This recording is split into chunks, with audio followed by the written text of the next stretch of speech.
We're gonna get mac and cheese, we're gonna get soups, we're gonna get chips, we're gonna get some fruit snacks. We supported students with scholarships in a financial way. Thinking about those basic human needs was something that we hadn't necessarily focused on as much, but recognized that if a student isn't eating, then they may not be performing as well in school. When you're going into your midterms or your finals or any time during the semester, the last thing you want to think about is where your next meal is coming from.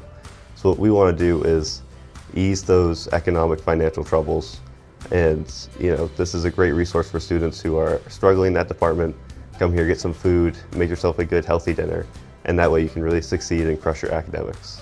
It has a big impact on students. Food instability is one of the biggest issues that college students face, one that can be really challenging to handle alone. I worked with a lot of students, and many of them were saying how they were having a hard time getting the food that they need to be fulfilled and be able to focus that energy elsewhere. So when I came to Granite Edvance, the food insecurity efforts that are ongoing now is really something I want to be part of and feel really proud that we are bringing that to the community of need. I'll say that anybody who's been hungry with a job to do knows how much harder that job gets when you're hungry. We do also understand that this is a food pantry for essentials, but there's also that nice feeling to have a nice warm meal, that maybe like a cup of hot chocolate. It's not an essential per se, but we also understand that you want to get that feel of just being able to pour yourself a nice cup.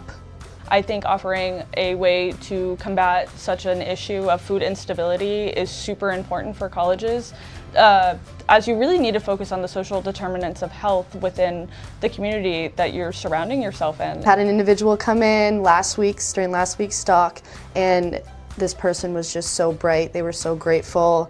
She was walking around picking things that she needed, and the amount of times that she said thank you and just double checking that it was okay that she was taking what she was taking. It's just, everyone's so grateful. I've had people who come in here and they don't really know about the program, and they want to know how things work. They want to give me money, they want to offer something, and they're astounded every time that I tell them it's free, take as much as you need. And it borders on disbelief for them, and they're always so happy. They're very thankful to take their stuff. We also are always trying to push for this as a resource because it does help take off the financial burden that is, groceries. A heart for our mission and a heart for students is really why people choose to work at this organization. There's really nothing more heartwarming and more meaningful than ensuring that students are well fed.